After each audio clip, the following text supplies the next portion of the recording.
প্রিয় ভাই, নওজোয়ান বাবা, সবার কাছে, আমরা সবার কাছে কথা স্পষ্ট, একটি অনিবার্য সত্য, বাস্তবতা, আমাদের জীবনের চিরন্তন সত্য হলো আমাদেরকে মরে যেতে হবে। এই সত্যকে অস্বীকার করার, এই সত্যকে ভুলে যাওয়ার কোন সুযোগ নেই। ভুলে গেলেও মরে যাবেন, মনে থাকলেও মরে যাবেন, হাসলেও মরে যাবেন, কাঁদলেও মরে যাবেন, দুঃখ বেদনায়ও মরে যাবেন, আনন্দ ফুর্তিতেও মরে যাবেন। কেউ থাকবে না। রাজপ্রাসাদের অট্টালিকাতে যে থাকে সেও মরে যাবে, জীর্ণ কুটির কুড়ে করে যে থাকে, দেখা উপরের দিকে তাকান, উপরে তারা গণে, গণ ভাই, তারা গণ, কই না জানাও কটা হয়েছে, উপরে কি দেখো, এদিকে তাকাও ভাই। সময় গুনে গুনে বারবার আমি সময়ের দিকে তাকাচ্ছি, অনেক রাত হয়েছে, রাত 12টা পার হয়ে গেছে। সারা রাত চুক্তি ওয়াজ করলে ফজরের নামাজ পড়বে কখন? তাহলে এই জন্য বললাম, একটি অনিবার্য সত্য যে হাসি কিংবা কান্না, আনন্দ কিংবা বেদনা, আমাদেরকে মরে যেতে হবে, আমাদেরকে মৃত্যুবরণ করতে হবে। সমস্ত আউলিয়া, বুজুর্গ, পীর, মাশায়েখ তাসাউফ তাজকিয়ার যত মেহনত করে, আধ্যাত্মিকতার যত মেহনত করে, মানুষের অন্তর পরিশুদ্ধ করার যত মেহনত করে, তন্মধ্যে সব তরিকা, সব আউলিয়া বুজুর্গদের একটি সবক আছে মুরিদদের প্রতি। অনেকগুলো সবকের মধ্যে এটা একটা সবক, যে মৃত্যুর মুরাকাবা। এটা সব বুজুর্গদের একটা সবক, যে মাঝে মাঝে চোখটা বন্ধ করে কিছুক্ষণ মৃত্যুর কথা স্মরণ করা, মৌতের কথা স্মরণ করা, যে একদিন এই ব্যস্ততম এই জিন্দেগি আমার স্তব্ধ হয়ে যাবে। নবীজি সাল্লাল্লাহু আলাইহি সাল্লাম বলেছে, আকসিরু যিকরা হাদিমিল লাযযাত, আমার উম্মত, এই জিহ্বা যেটা আজকে তোমাকে হাজারো আইটেমের স্বাদ বলে দেয়, গরুর গোশতের আলাদা, খাসির গোশতের আলাদা, মুরগির গোশতের আলাদা, হরেক রকম মাছের স্বাদ আলাদা, একদিন সত্য সত্য এই জিহ্বা স্বাদ স্তব্ধ হয়ে যাবে। তোমার চোখের পলক, হাতের স্পন্দন, হৃদয়ের স্পন্দন সব ঠান্ডা হয়ে যাবে, স্তব্ধ হয়ে যাবে। সেই মৃত্যুকে বেশি বেশি স্মরণ করো, যে মৃত্যু তোমার জিহ্বার স্বাদ বন্ধ করে দিবে, যে মৃত্যু তোমার চোখের পলক নিভায়ে দিবে, যে মৃত্যু তোমার হৃদয়ের স্পন্দন স্তব্ধ করে দিবে। আল্লাহ নবী সাল্লাল্লাহু আলাইহি ওয়াসাল্লাম বলেছেন। তো এখানে মহান আল্লাহ পাক রব্বুল আলামিন বলছে, বান্দা, তোমার মনে থাকে আর না থাকে, তুমি গুরুত্ব দাও আর খামখেয়ালি করো, তুমি আনুগত্য করো আর নাফরমানি করো, মনে রাখো বান্দা, যে অবস্থাতেই থাকো না কেন, একটি নির্দিষ্ট সময়ে সত্য সত্য মৃত্যু যন্ত্রণা তোমার চলে আসে। প্রত্যেক মানুষের, আমার ভাই, আমি দেরি করবো না, অল্প সময়, তর্জমা বলতে বেশিক্ষণ লাগবে না, এই মূল কথাটা বুঝাইতে চাইছো। প্রত্যেক মানুষ মনে রাখতে হবে, 1 নাম্বার তো আমরা মৃত্যুবরণ করব, 2 নাম্বার হলো মৃত্যুর পূর্ব মুহূর্তে, মৃত্যুর পূর্বক্ষণে, ইমানদার হোক আর নাফরমান হোক, নবী হোক আর রাসূল হোক, আর শ্রেষ্ঠ কাফের হোক, মুশরিক হোক, প্রত্যেককেই সাকরাতুল মউত, মৃত্যুর যন্ত্রণা ভোগ করতে হবে। ওয়াজাআত সাকরাতুল মউত, সমস্ত মাখলুকের মৃত্যুর পূর্ব মুহূর্তে মৃত্যুর যন্ত্রণা হয়, এটাকে সাকরাতুল মউত বলে, সাকরাতুল মউত বলে। তিনি নবী হন, তাকেও সাকরাতুল মউত, মৃত্যুর যন্ত্রণা ভোগ করতে হবে। আবার সে নাফরমান, পাপী, কাফের, মুশরিক হোক, তাকেও মৃত্যুর যন্ত্রণা ভোগ করতে হবে। কিন্তু পার্থক্য হইল, একজন মুমিন, একজন মুত্তাকি, একজন ইমানদারের মৃত্যু যন্ত্রণা যখন শুরু হয়, তখন সে খুশিতে, আনন্দে আরো উৎফুল্ল হয়ে যায়, যে হ্যাঁ, আমার মালিকের সাথে, আমার বন্ধুর সাথে মোলাকাতের সময় হয়ে গেছে। মাউতু জাসরুন ইউসিলুল হাবিব ইলাল হাবিব। ইমাম কুরতুবী রাহমাতুল্লাহ আলাইহি তার কিতাব আত-তাযকিরা ফি আহওয়ালিল মাউতা ওয়া উমুরিল আখিরা কিতাবে লিখছেন, মৃত্যু হলো একটা পোল, একটা ব্রিজ, একটা শাখো। যেই শাখো, যেই ব্রিজের এই পারে মুমিন মুত্তাকি, ওই পারে মহান আল্লাহ। এপারের মুমিনের বন্ধু, ওই পারে যিনি দাঁড়িয়ে আল্লাহ। ওই পারের যিনি আল্লাহ, এপারে তার বন্ধু মুমিন। এই ব্রিজটাই শুধু পার হওয়া বাকি। এই ব্রিজটা অতিক্রম করলেই এপারের বন্ধু ওই পারের বন্ধু মালিকের সাথে মিলবে। ইউসিলুল হাবিব ইলাল হাবিব, হাবিব হাবিবের সাথে, বন্ধু বন্ধুর সাথে মিলিত হবে। আল্লাহ রাসূল সাল্লাল্লাহু আলাইহি ওয়াসাল্লাম বলেন, ইমাম কুরতুবী রাহমাতুল্লাহ আলাইহি বলেন, আর সেই পোলটাই হলো মৃত্যু। মুমিন মরবে তো তার বন্ধু মালিকের সাথে সম্পর্ক হয়েছে, সম্পর্ক হয়েছে। তো মুমিনের সাকরাতুল মাউত, মৃত্যু যন্ত্রণা হবে, কিন্তু তার মধ্যে তার উৎফুল্ল। কিন্তু মৃত্যুর যে যন্ত্রণা, কষ্ট, এটা তাকে ভোগ করতে হবে। যত বড় ইমানদারি হোক, তিনি রাসূল হোক, তিনি নবী সাল্লাল্লাহু আলাইহি সাল্লাম, তাকেও। এজন্য হাদিসের মধ্যে আছে, বিশুদ্ধ হাদিস, আল্লাহর নবী সাল্লাল্লাহু আলাইহি ওয়াসাল্লামের স্ত্রী আম্মা জান আয়েশা রাদিয়াল্লাহু তাআলা আনহা, তিনি বর্ণনা করছেন, ইন্তেকালের পূর্ব মুহূর্তে নবীজি সাল্লাল্লাহু আলাইহি সাল্লামের যখন মৃত্যু যন্ত্রণা, সাকরাতুল মাউত শুরু হয়েছে, আম্মা জান আয়েশা তখন সামনে। আয়েশা রাদিয়াল্লাহু তাআলা আনহার বুকের মধ্যে নবীজির মাথা মুবারক। এই অবস্থায় নবীজি, হযরত আয়েশা রাদিয়াল্লাহু তাআলা আনহা বলেন, নবী সাল্লাল্লাহু আলাইহি সাল্লামের কপাল মুবারক ঘামে ভিজে গেছে। আমি একটা বাটির মধ্যে করে পানি এনে দিলাম।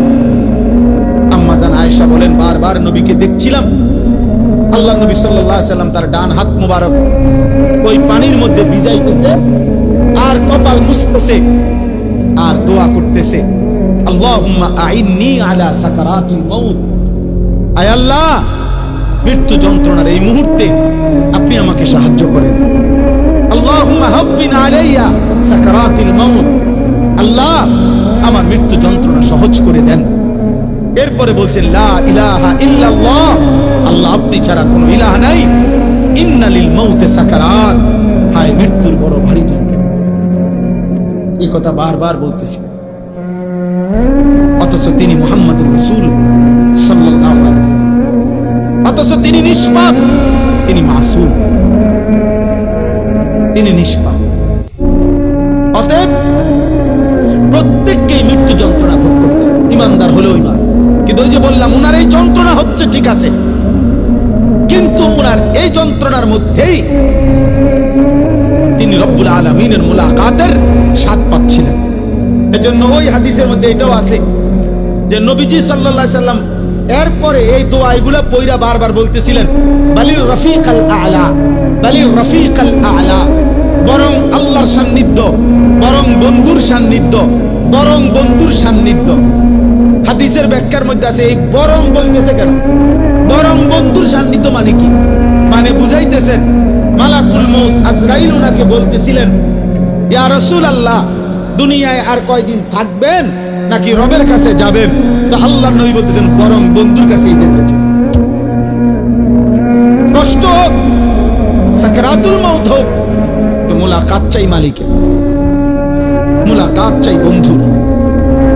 এই জন্য আমরা কিতাবে পড়ছি, হযরত ইব্রাহিম আলাইহিস সালাম, ওনাকে মালাকুল মউত আজরাইল আসছে, আয়েশা বলছে, আপনার জান কবজ করতে চাই, আপনি অনুমতি দেন। হাদিসের মধ্যে আছে, প্রত্যেক নবীকে মৃত্যুর পূর্বে মালাকুল মউত জানায়, অনুমতি চায়। অনুমতি না নিয়ে কোন নবীর জান কবজ করা হয় নাই। তো ইব্রাহিম আলাইহিস সালাম বললেন, আজরাইল, আমার একটা ছোট্ট প্রশ্ন আছে আল্লাহর কাছে, তুমি একটু জিগায় আসো। যাও, তুমি জিগাও। তো আজরাইল মালাকুল মউত বোঝাচ্ছে, বলেন, তো তুমি গিয়া বলবা আল্লাহর কাছে, আয়াকবিজুল খলিল রূহা খলিলিহি, আল্লাহকে জিজ্ঞাসা করবা গিয়া যে ইব্রাহিম জানতে চাইছে কোন বন্ধু কি বন্ধুর জান কবজ করে? বন্ধু বুঝি বুঝি বন্ধুরে মাইরে এলাম? আমি না আপনার বন্ধু? ইব্রাহিম আলাইহিস সালাম কার বন্ধু? কথা বলে না, আল্লাহর বন্ধু কিনা? তো ইব্রাহিম আলাইহিস সালাম বলতেছে, যাও গিয়া জিগাও কি বন্ধু এটা? বন্ধু বন্ধুরে মারতে কয়? বন্ধু বুঝি বন্ধুর জান কবজ করে? সুবহানাল্লাহ। আল্লাহ তাআলা তখন বললেন, জিব্রাইল, আরে আজরাইল, মালাকুল মউত, তাহলে এক কাজ করো, তোমারে আমি আরেকটা প্রশ্ন করতেছি ইব্রাহিমকে বলার জন্য, তুমি হেঁটে গিয়া কও, যাও, আবার যাও। তো মালাকুল মউত এসে এবার ইব্রাহিম আলাইহিস সালামকে বললেন, আপনার কথার জবাবে আল্লাহ তাআলাও একটা প্রশ্ন করছেন, আপনি হেটার উত্তর দেন। তো বলছে কি? তো আল্লাহ তাআলা জানতে চাইছেন, আয়াকরাহুল খলিল লিকা খলিলিহি, বন্ধু কি তাহলে বন্ধুর মুলাকাত সাক্ষাৎ চায় না? বন্ধু কি বন্ধুর সাক্ষাৎ পছন্দ করে না? তাইলে ইব্রাহিম আলাইহিস সালাম বুঝছে, হায় হায়, এ তো মারা না, তো বন্ধুর মুলাকাত, এ তো মৃত্যু না রে, এ তো আমার সেই মালিকের মুলাকাত। পুরাটা জীবন আমি যার জন্য পরীক্ষা দিছি, যার জন্য আমি নমরুদের আগুনের কুণ্ডলিতে পড়লাম, যার জন্য আমার জীবনটা নবীদের মধ্যে সবচেয়ে বেশি অঞ্চল ছাড়ছে, হিজরত করছেন, এলাকা ছাড়ছে বেশি ইব্রাহিম আলাইহিস সালাম। তো সে তো বন্ধুর মুলাকাত। এজন্য দোস্ত, প্রথমে কথাটা বুঝাইতে চাইলাম যে মৃত্যুর যন্ত্রণা প্রত্যেকের হবে, বাকি মোমেন মুত্তাকি ইমানদার তার মৃত্যু যন্ত্রণা তার আনন্দের বিষয়। কষ্ট হচ্ছে ঠিক আছে, কিন্তু আনন্দ হচ্ছে যে আমার রবের মুলাকাত। এবার তার বিপরীতে দোস্ত, তার বিপরীতে সাকারাতুল মউত যদি কোনো নাফরমানের শুরু হয়, পাপী, তো তাফসীরের মধ্যে আছে প্রত্যেক মানুষকেই তো বললাম মৃত্যু যন্ত্রণা ভোগ করতে হবে। আজকে নওজোয়ান, এই তোমাদের কাছে আমার বিশেষ কথা এটা, একটু শুধু ইনসাফের সাথে শোনো, কষ্ট করছো ভাই। অনেক সদ্য ওলামারা বয়ান করছেন, তাফসীরের মধ্যে আছে এক টানা 900 বছর ধরে নেন কোন ব্যক্তি এই পৃথিবীতে হায়াত পাইছে, আর 900 বছর 950 বছর হায়াত পাওয়া এই পৃথিবীতে কারো উদাহরণ আসেনি? নাই। কে? নূহ আলাইহিস সালাম। কথা বলে না? তাহলে এই পৃথিবীতে 950 বছর বাঁচার উদাহরণ আছে কিনা? তো উদাহরণ তো আছে, আদম আলাইহিস সালাম। তাহলে এই জন্য বললাম, কেউ যদি 900 বছর একটানা পৃথিবীতে হায়াত পায়, দোস্ত মনোযোগ দিয়ে কথাটা শোনো, কিন্তু এই 900 বছর সে আল্লাহর নাফরমানি করছে, কিন্তু 1 সেকেন্ডের জন্য 900 বছরে দুনিয়ার হায়াতে কোনোদিন কোনো দুঃখ, কষ্ট, যন্ত্রণা, বেদনা পায় নাই, একটা সুইয়ের আঘাত লাগে নাই, একটা কাঁটার আঘাত লাগে নাই, সে হাসি খুশি আনন্দ ফুর্তি এই মৌজ করে এই জীবনটা চলছে। নাচ গান, নারী, ছবি, জিনা, ব্যভিচার, মদ, জুয়া, চুরি, ডাকাতি, সুদ, ঘুষ, বেহায়াপনা, বেলেল্লাপনা, যা মন চায় তাই করছে, কিন্তু কোনোদিন কষ্ট পায় নাই। ধরে নাও, মানে ধরে নিচ্ছি যে কোনোদিন এর কারণে সে দুনিয়ার হায়াতে কোনোদিন 1 সেকেন্ডের ব্যথা পায় নাই, কোনো কষ্ট হয় নাই। খোদার কসম, তাফসীরে লিখছে এই 900 বছরের নাফরমান জীবনে যে কোনোদিন কোনো দুঃখ দেখে নাই। মৃত্যুর যন্ত্রণা তার যখন শুরু হবে, সাকরাতুল মউত, আল্লাহর কসম বাপ, 1 সেকেন্ডের মৃত্যু যন্ত্রণা, খোদার কসম, এই ছেলেরা তারে 900 বছরের সুখ আর আনন্দ 1 সেকেন্ডে ভুলায়।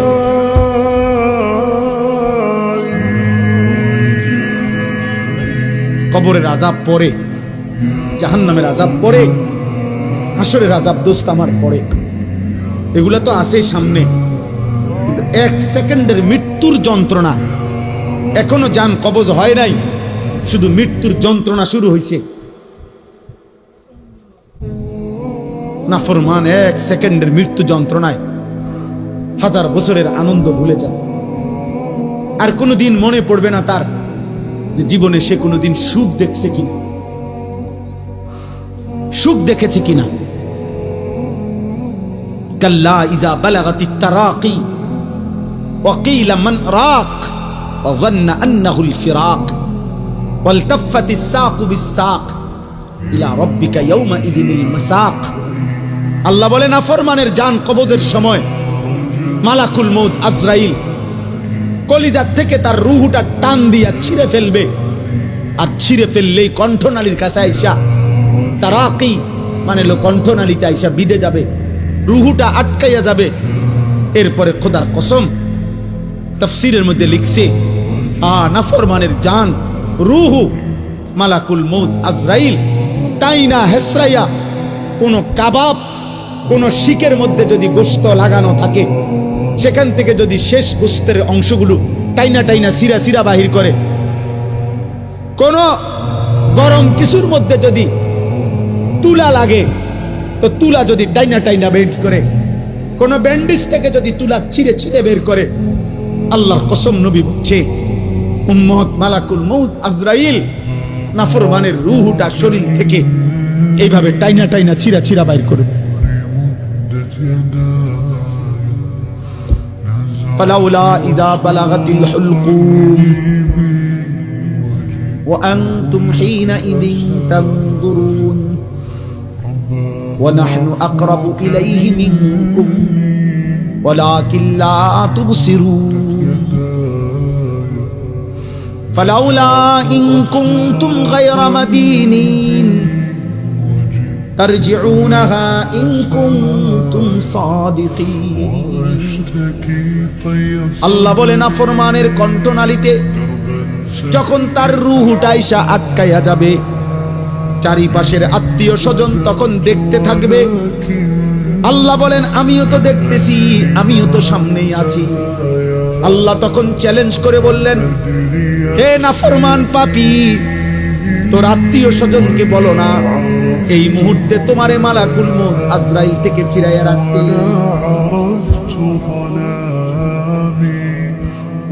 অতএব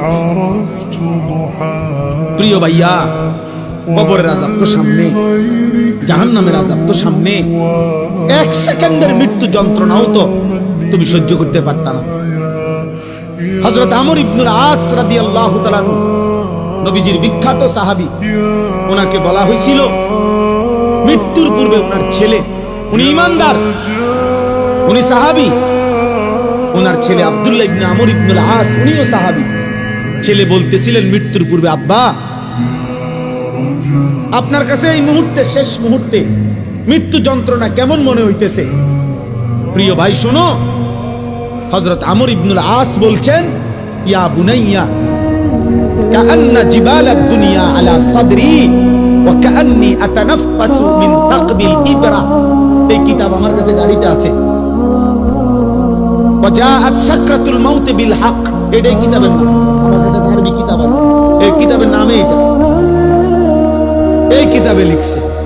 হযরত আমর ইবনে আস বলে, পুত, এই বাপ সন্তানকে বলছে, বাবা রে, আমার মনে হচ্ছে কাআন্না জিবালাদ দুনিয়া, দুনিয়ার সমস্ত পাহাড়গুলো আমার বুকে চাপ দিয়ে রাখছে। কাআন্না জিবালাদ দুনিয়া আলা সাদরি, মৃত্যু যন্ত্রণা আমার মনে হচ্ছে দুনিয়ার পাহাড়গুলো আমার বুকে চাপ দিয়ে রাখছে। ওয়া কাআন্নি আতানাফাসু মিন সাকবিল ইবরা, আর আমি যেন এই পাহাড় চাপা অবস্থায় আমি যেন সুইয়ের ছিদ্র দিয়া, সাকবিল ইবরা, সুইয়ের ছিদ্র দিয়া আমি যেন একটু একটু নিঃশ্বাস নিতেছি।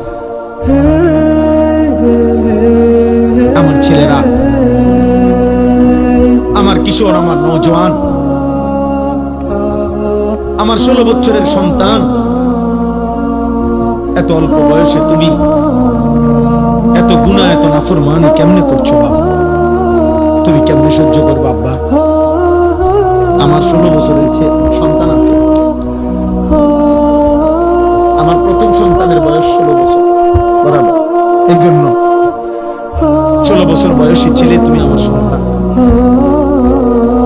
তার চাইতে একটু বয়স্ক, একটু বেশি যাদের বয়স 18, 20, 22, 25, প্রিয় সন্তান, তুমি আমার ছোট ভাই, তুমি বলো 365 দিনে তোমরা কোনদিন যারা ফজরের নামাজ পড়ো নাই, আমার সন্তান, কেমনে তুমি মৃত্যুর এই যন্ত্রণা সহ্য করো? বলো।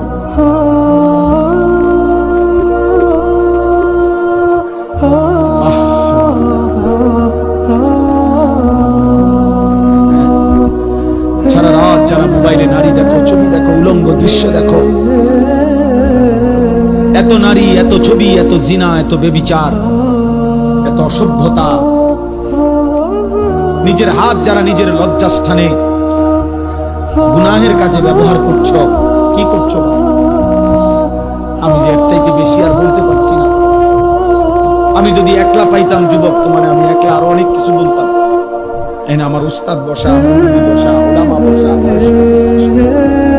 আমার জিন্দেগির ফিকির এটা, আমার রাত দিনের মেহনত এটা, অনেক কিশোর ফিরবে। বলো ভাইয়া, তোমরা কি হিসাবে? অগণিত ছেলের চেহারা দেখলেই বোঝা যায় বাপ। আজকের সারা দিনে যারা এক ওয়াক্ত নামাজ পড়ো নাই, হায় মুসলমানের সন্তান, কেমনে পারো? তুমি কি মরবা না? তুমি কি কবরে যাইবা না বাপ? এই পৃথিবীর কত রাজা বাদশাহ কবরে চলে গেছে, তুমি কি কোনোদিন কবরস্থান দেখো নাই? তুমি কারো জানাজা পড়ো নাই? তুমি কি কোনো মানুষের লাশ দেখো নাই? আমি 5 দিন আগে আমার জ্যাঠার সাথে কথা বলে আসছি বাড়িতে, খোঁজ খবর নিছি। 5 দিন পরে আমার জ্যাঠা মারা গেছে। আমি জ্যাঠার দিকে তাকাইয়া বাড়িতে গিয়া দেখছি এই সেই মানুষটা যার সাথে আমি কথা বলছি, উনি নাই, চুপ হয়ে গেছে, হাত নড়ে না, পাও নড়ে না। আমি জানাজা পড়াইছি আমার জ্যাঠার, তো জানাজার আগে আমি আমার জ্যাঠার কবরটা খালি, তখন কবরে রাখে নাই। আমি কবরের দিকে তাকাইয়া অনেকক্ষণ, 8-10 মিনিট হইব, আমার বাবার কবরের পাশে আমার জ্যাঠার কবর। আমার আব্বা আগে ইন্তেকাল করছে। আমার জ্যাঠার কবরের দিকে তাকাইয়া অনেকক্ষণ খালি কবরের দিকে তাকাইয়া ছিলাম। তাকাইয়া আমার মনে হলো কবর যেন আমার ডাক দিয়ে বলছে, আনিস, আমার কাছ থেকে 1 মুঠ মাটি দিছিলাম আমি তোমার জ্যাঠারে বানানোর জন্য, আজ আমার মাটি আমি ফেরত নিলাম।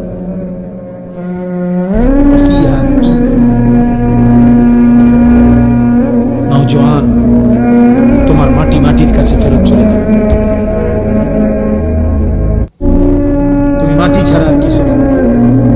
তোমার এই চোখ, নাক, কান, হাত, পাও, হ্যাঁ, এটা চোখ, নাক, কান, মাটি, ওই মাটির টুকরা। ওয়ালাকাদ খালাকনাল ইনসানা মিন সুলালাতিন মিন তিন। আল্লাহ বলছে, শুকনো মাটি থেকে, ঠনঠনে মাটি, আমি সেখান থেকে মানুষকে সৃষ্টি করেছি। তুমি মাটির একটা টুকরা ছাড়া কিছু না। আর মাটির এক টুকরা এত অহংকার করা এত বড় মালিকের সামনে সাজে না রে বাপ, উচিত না, উচিত। এত বড় মালিকের নাফরমানি করছো কেমনে?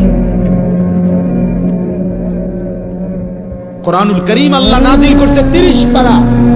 এতগুলো কথা আল্লাহ কোরআনে বলছে, 30 পারা নবীর জবান দিয়ে বলাইছে, 23টা বছর কোরআন শরীফে আছে। ফাবি আইয়ি হাদিসিন বাদাহু ইউমিনুন। আল্লাহ বলছে, বান্দা বল না রে, আমি আর কেমনে বললে, আর কোন কথা বললে, আর কতবার বললে বান্দা তুমি আমার কথা মেনে নিতে? এই নাফরমান, এই বেনামাজি, দাঁড়া, এখন দাঁড়া। ফজরের নামাজ পড়ো না যারা, গত 1 বছর ধরে হাইওয়ান, মুসলমানের বাচ্চা এত নিকৃষ্ট হয়? তোর কোনো মা নাই, তোর কোনো বাপ নাই বেটা, তোর কোনো আল্লাহ নাই, তোর কোনো নবী নাই, তোর কোনো ধর্ম নাই। নাফরমান। জীবন মানে শুধু ভাত, জিন্দিগি মানে শুধু ভাত, জীবন মানে শুধু ঘুম, জীবন মানে শুধু পেশাব পায়খানা, জীবন মানে শুধু লজ্জাস্থানের চাহিদা পূরণ, এগুলো তো কুত্তারও পূরণ হয়। এই নাফরমান, খানা তো কুত্তাও খায়, ঘুম তো কুত্তাও যায়, পেশাব পায়খানা তো কুত্তারও হয়, লজ্জাস্থানের চাহিদা তো কুকুরও পূরণ করে। কুকুরের বাচ্চা হয় না? কথা বলে না, কুত্তার বাচ্চা হয়নি তো কুকুরের বাচ্চা হয়, মানেই তো তার চাহিদা পূরণ না হলে বাচ্চা হয় কেন? তো তুমি এটা কি ভাবছো বাপ? এক ওয়াক্ত নামাজও পড়তা না, কেমনে বাঁচবা? ফাকাইফা তাত্তাকুনা ইন কাফারতুম ইয়াওমান ইয়াজালুল বিলদানা শিবা। আল্লাহ বলে, বান্দারে আমার, কেমনে রে বান্দা এত নাফরমানি করছো? আল্লাহ বলে, সেদিন হাসরের দিন আমার বান্দা কেমনে রে বাঁচবা? বান্দা এত নাফরমানি, এত মিথ্যা, এত চুরি, এত জিনা। এক মুমিন মুসলমান দাবি করে 30 বছর ধরে সুদ খাও। মুসলমান বুঝি 30 বছর সুদ খায়? মুসলমান কেমনে 30 বছর নাচ গান দেখে? মুসলমানের মা, মুসলমানের বোন কেমনে 20 বছর ধরে বেপরদা? মুসলমানের ঘরে কেমনে প্রত্যেক দিন নাটক, সিনেমা, নর্তকীর ছবি চলে, নাটক সিনেমা চলে? আল্লাহ বলেন, আমার বান্দা এই যে দিন রাত নাফরমানি করছো, ফাকাইফা তাত্তাকুন, ওই হাসরের দিন কেমনে বাঁচবা বান্দা? যে দিনের একদিনেই দুঃখ, কষ্ট আর পেরেশানি আর যন্ত্রণায় একদিনেই দুধের বাচ্চা, কোলের বাচ্চা বুড়া হয়ে যাবে। ইয়াউমান ইয়াজালুল বিলদানা শিবা। একদিনে ইয়াউমান, কয়দিনে? একদিনে বাচ্চা বুড়া হয়ে যাবে, একদিনেই কালো চুল সাদা হয়ে যাবে।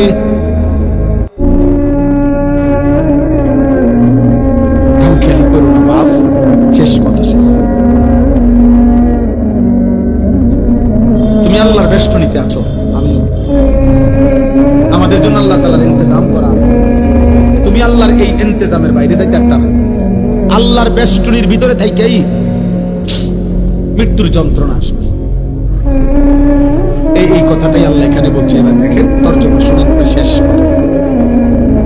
আমার ভাই, আমি বলে গেলাম, আমার সন্তান, আমার ছেলেরা, আমার বাবারা, আমার ভাইরা, আমি বলে গেলাম স্পষ্ট, দয়া করে মরণকে স্মরণ করো, ভুলে যেও না। তুমি ভুলে গেলেও মরে যাবে। বলে আমার মনে ছিল না, মনে না থাকলেও মরতে হবে। কথা বলে না, বলো না ছেলেরা, বলো। তুই মরে যাবে বাপ। এই মোবাইল থাইকা যাবে, ফেসবুক থাইকা যাবে, এগুলো হারায় যাবে। তোমার চোখের ওই নারীও হারায় যাবে। হয়তো কোনোদিন আর মনেও পড়বে না কারো কথা, কিন্তু গুনাহগুলো সাথে নিয়া তোমার হাসরের ময়দানে দাঁড়াইতে হবে। এই পাপগুলো নিয়েই তোমাকে দাঁড়াইতে হবে। এই জন্য আমি কিশোর নওজোয়ানের পরিবর্তনের খুব প্রত্যাশিত। আমার এক ছোট্ট জিন্দিগি প্রয়োজন, আমি দিয়ে দিলাম। আমার একটা আশা, মুসলমানের নওজোয়ান তোমরা ইনশাআল্লাহ ফিরলে, তোমরা যদি ফজরের নামাজ পড়ো, এই এতগুলো ছেলে ইনশাআল্লাহ কদর কসম ইসরায়েলের কুত্তাদের কলজা সুদ্ধা নড়ে উঠবে ইনশাআল্লাহ। সেজদাবিহীন বিজয় আসবে না বন্ধু। স্লোগান দিলে হবে না, স্লোগান আমিও দিতাম, জানি। আমি ছাত্র জীবনে স্লোগানে সেরা ছিলাম। ঢাকা চৌধুরীপাড়া যখন পড়তাম দাওড়া খান থেকে গিয়া, তখন স্লোগানে সেরা ছিলাম। হুজুররা আমার স্লোগানের জন্য নিত, উড়ে লেতাম আর স্লোগান দিয়া। আলহামদুলিল্লাহ। আমার বড় ভাই, আমার মনে আছে, বড় ভাই আলী সব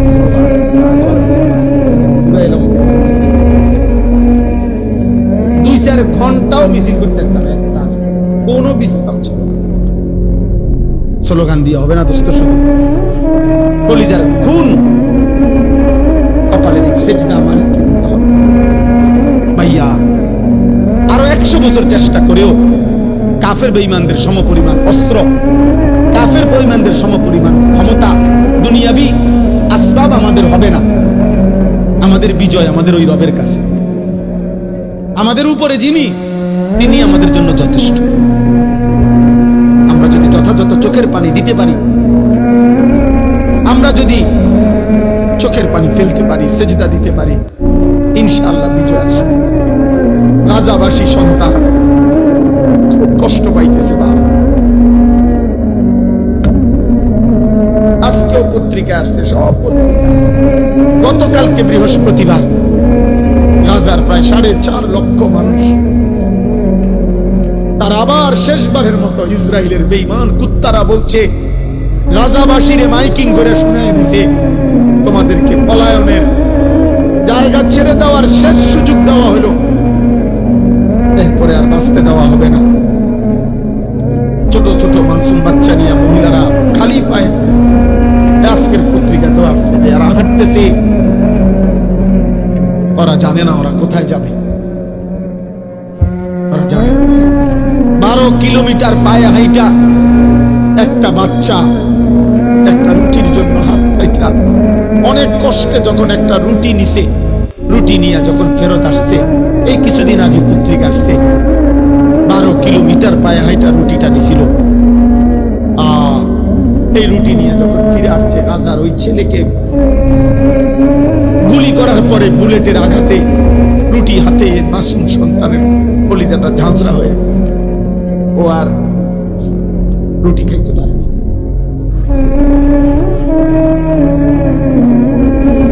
আর তোমরা নারী দেখো, ছবি দেখো, তোমরা আর সেজদা দিও না, তোমরা উলঙ্গ দৃশ্যই দেখো। তোমাদের আর মোবাইলের নেশাই গেল না, তোমাদের চুলের ফ্যাশনই শেষ হলো, তোমরা তোমাদের বন্ধুদের আড্ডাই, তোমরা মনে করছো ইবলিস শয়তান তোমাদের বলছে যে তোমাদের বিপদ হবে। বিপদ শুধু ফিলিস্তিনের, বিপদ শুধু রোহিঙ্গাদের, আমরা কিছু, আমরা সবাই জোনাক বান্দা, আমরা বাইজি। আমাদের মানচিত্রে ওলামায়ে কেরামকেও বলি, আমাদের মানচিত্র বাংলাদেশের আরেকবার তাকাই দেখেন, আজকে দেখেন আমাদের মানচিত্রে পার্বত্য চট্টগ্রাম সহ কক্সবাজারের এই সাইড, এটা আলগা এরকম। এটা যদি এমনি একটা কেচি দিয়া শুধু কাটে, এটা এমনি ফরে যাবে, কেচি দিয়া কাটলে যেরকম আলাদা হয়ে যাবে। আমাদের পার্বত্য চট্টগ্রামকে যেই কোনো মুহূর্তে কাইটা ফেলা, আলাদা করে দেওয়া। এই যে কয়েকদিন টানা খাগড়াছড়িতে রক্তের বন্যা বলতেছে, বাংলাদেশে বাংলাদেশ কোন কারফিউ, আর্মি, সেনাবাহিনী কিছু দিয়ে পারতেছে না। তেমন বুঝছেন? কোন বিবেকবান উত্তরবঙ্গের খবর নিয়ে, রংপুর জেলার, রংপুর বিভাগের 8টি জেলাতে কসম খোদা প্রতিদিন মুসলমান খ্রিস্টান হতেছে। আমি নিজে গত বছর এক চিল্লা পুরা 40 দিন দিনাজপুর ছিলাম, 40 দিন ছিলাম আমি। রন্ধ্রে রন্ধ্রে আমার গাড়িটা দিয়া, আমার গাড়ি সহ চিল্লা দিছে, ড্রাইভার সহ পুরাটা জেলা চষে বেড়াইছে, 3 জেলা অনবরত দৌড়াইছে 40 দিন। হুজুর আলহামদুলিল্লাহ 63টা জামা কাটরা, 950 মানুষ আল্লাহ রাস্তায় গেছে।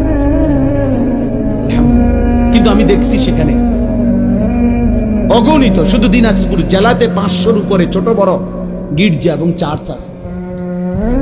আমি এবার রমজানের ঈদের পরে 2 দিন কুড়িগ্রাম লালমনিরহাট সফর করছিলাম, সেখানে আমি নিজ চোখে দেখছি, কসম খোদা, এমন 2 ভাইকে দাওয়াত দিছি, তারা খ্রিস্ট ধর্ম প্রচার করে, তারা আগে মুসলমান ছিল।